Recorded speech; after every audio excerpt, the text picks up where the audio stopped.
sit down and pour yourself a stiff drink, because I have some bad news to tell you about The Thing. Yes, John Carpenter's 1982 classic. It's kinda, sorta, slightly, extremely Nazi adjacent.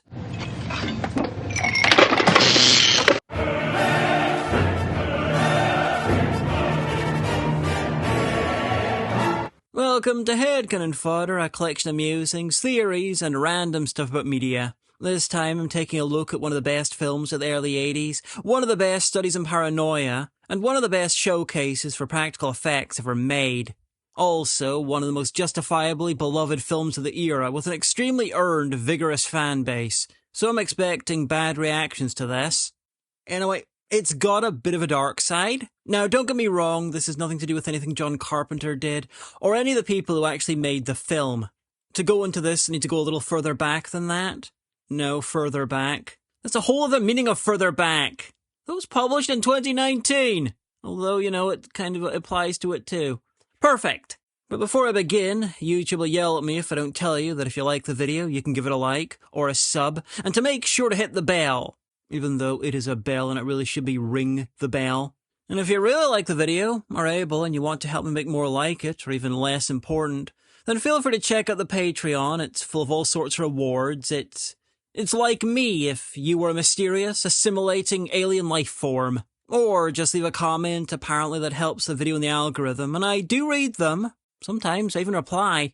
But anyway, who goes there? The 1938 novella by John W. Campbell was the basis for The Thing. It's a story of a scientific crew in Antarctica who find an alien frozen in the ice. It changes shape and infects them with its cells, turning them into more of itself. And the crew get paranoid trying to work out who's still human. Nobody trusts anybody now.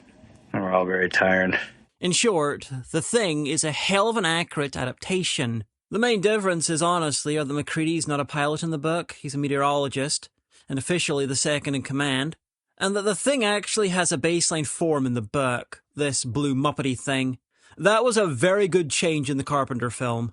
Okay, so why Nazism? Well, for this, I need to tell you all about John W. Campbell. Campbell was born in 1910, and he was an extreme white supremacist. He opposed desegregation openly, believed fully in the inherent superiority of white people, and he defended slavery until he died.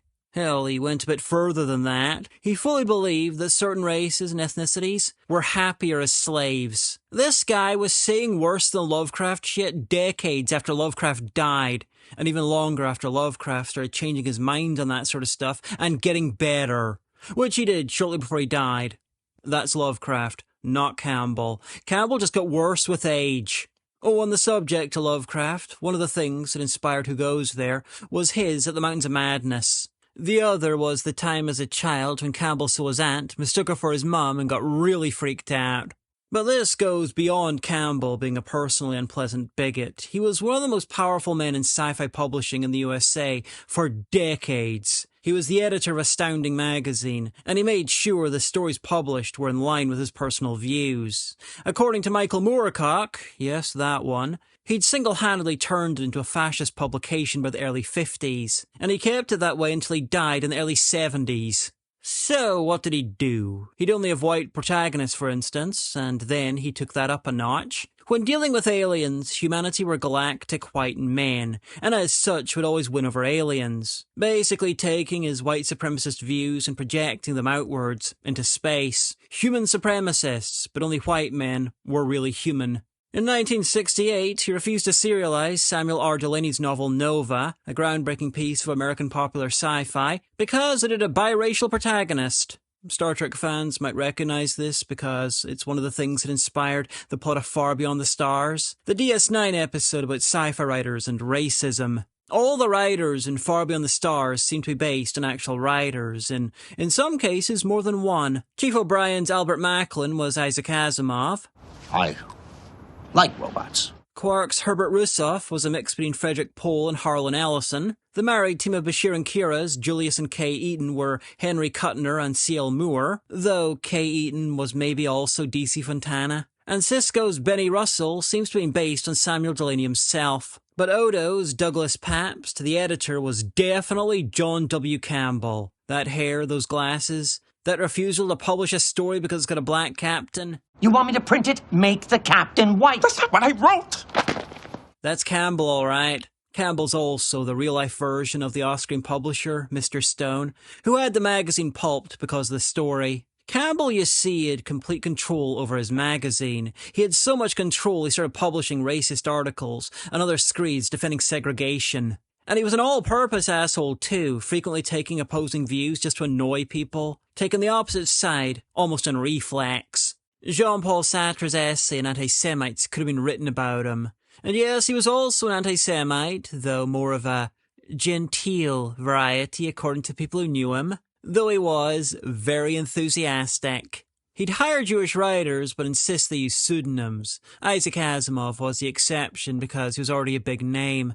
He made Robert Silverberg use a pseudonym. He chose Calvin M. Knox. And when Silverberg got big enough, he told Campbell that the M stood for Moses. Campbell was also one of the writers who called Hugo Gernsback, the man who named science fiction and who the Hugos are named for, Hugo the Rat, partly because he did underpay, but mostly because of vintage 1930s anti-Semitism. And just in case you were curious, he was also hideously homophobic, viewing queer people as a walking apocalypse, and misogynistic, virulently opposing feminism. Basically, the guy was Chan-brained over half a century ago. Over his time editing Astounding Magazine, the big names stopped submitting stories. Even Robert Heinlein, the most famous sci-fi fascist of them all, eventually refused to work with him anymore. Now, occasionally, this dedication to all-purpose assholery did have good results. For instance, it resulted in The Cold Equations, one of the best sci-fi short stories of the 50s. Basically, the idea that Campbell insisted on was to put the hero in the position where the only moral thing to do was to kill an innocent teenage girl. The actual writer, Tom Goodwin, kept managing to work out ways to save her, so Campbell kept sending it back to be fixed. He decided the girl had to die, and it resulted in one of the bleakest, most heartbreaking pieces of science fiction ever written. It is an amazing piece of work. The stuff on screen right now is from the 1980s Twilight Zone adaptation of it, though there's also a mid-90s film version, and an outstanding BBC version that sadly no longer exists. But it has a complete audio track that you can find on YouTube if you want to listen to it. Okay, so what does all this have to do with The Thing? Well, Who Goes There is pure Campbell, and it's drenched in his late 30s Nazi love. No one comes out and says that they're Nazis or that they love Hitler, but it's philosophically in the story itself, threaded throughout. For instance, Macready, also the hero in the novella, is constantly described in Ubermensch terms. He's a 6'4" giant with bronze skin, as in tanned skin. There's no way Campbell would write a non-white hero. He's compared to a statue described as a figure from some forgotten myth. He is the Aryan Superman, a Nietzschean ideal. Where others think and discuss and intellectualize, he knows, and more importantly, he acts. Cheating bitch. Because Nazism is a cult of action.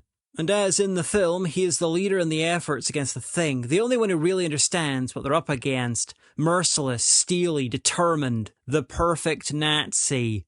And I'm serious about that description, the perfect Nazi, because Who Goes There, and The Thing, is at its heart a story about the inhuman other hiding inside a population, endangering it, seeking to convert it and destroy it from within. The Thing is a walking biological impurity, hiding in the form of human beings, and you must do everything you can to avoid its taint. Who Goes There is how the Nazis saw the world, playing out as a piece of sci-fi. Campbell wrote a story where the only logical response is to seek out, find, and kill the other, and then burn the bodies before they destroy the group. Campbell's doing the same trick he did with The Cold Equations, putting the characters into a situation where the only logical thing to do is the unthinkable. Unlike with The Cold Equations, he's probably thought about it a lot. Campbell didn't know about the Holocaust when he wrote Who Goes There. It's just an amazing example of convergent evolution, of parallel thought, arising out of a shared worldview. I do not say this lightly. The Nazis could have adapted Who Goes There for the screen. The Nazis had a big film industry, it's a whole thing, and not changed anything, and the message would have been received loud and clear. You might wonder how Campbell's obsession with humans winning squares with the ambiguous ending of The Thing. where we're not really sure who's human? Well, it doesn't have to, because humanity definitely wins in his version. The Thing creates an anti-gravity craft with some radio parts, it builds a mini-reactor in a shed with a box of scraps, but humanity unambiguously wins, because they're human and white, and therefore superior. Now, like I said earlier, none of this is John Carpenter's fault. In fact, he took the story away from its horrific roots somewhat by adding the ambiguous ending. Humanity might not win. He chose to cast Kurt Russell as MacReady and make the Mensch a little less uber.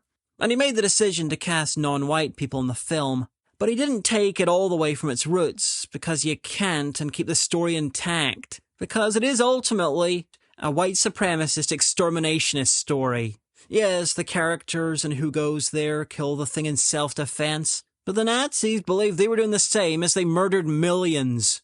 Still, at least we know it's a work of fiction, and therefore we know that the Thing was definitely evil. Until you check out Peter Watt's short story, The Things. The Things is The Thing, the 80s film. From the point of view of the Thing, it's confused and trying to communicate, and doesn't understand what it's doing to the people it assimilates. In its species, people mingle to share knowledge, and it is horrified when it discovers that humans can't do that. The Thing, you see, has its mind spread throughout its body. As it loses matter, it loses parts of itself. Eventually, it's traumatized so much by the loss of huge pieces of its matter, its memory, its self, that it concludes that humanity are thinking cancer, and it must save us from the horror of our singular existence. They won't understand. Tortured, incomplete, they're not able to understand. Offered the greater whole, they see the loss of the lesser. Offered communion, they see only extinction. I will save them from the inside, or their unimaginable loneliness will never end. These poor, savage things will never embrace salvation. I will have to rape it into them. The Thing is abused into becoming the monster that the humans thought it was. The Things is a fantastic piece of work if you've never read or heard it, and an amazing companion piece to the film. Anyway, I'm not trying to tell you not to watch The Thing. In fact, I suggest you watch it more often because it is a masterclass in filmmaking. And I'm not even saying don't read the book. Personally, I read it every couple of years, usually in the dead of winter, and I don't really see myself stopping. It's really good and, John Campbell's dead. Fuck him. It's just even better to keep all this context in mind while you do it. Some really good art has an extreme dark side, and the worst thing would be to ignore it. I'm Hagan, and I'll see you next time for some more Headcanon Fodder.